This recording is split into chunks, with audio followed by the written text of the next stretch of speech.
জান্নাত মায়ের পায়ের নিচে বলছেন নবী হাদিসেতে। জান্নাত মায়ের পায়ের নিচে বলছেন নবী হাদিসেতে। দয়াল নবীর কথা তোমার ভালো লাগে না, দয়াল নবীর কথা তোমার ভালো লাগে না।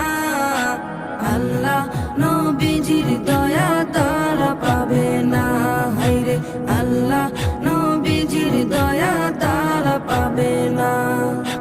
জান্নাতেরই ঠিকানা খুঁজে তুমি পাইলা না, জান্নাতেরই ঠিকানা খুঁজে তুমি পাইলা না।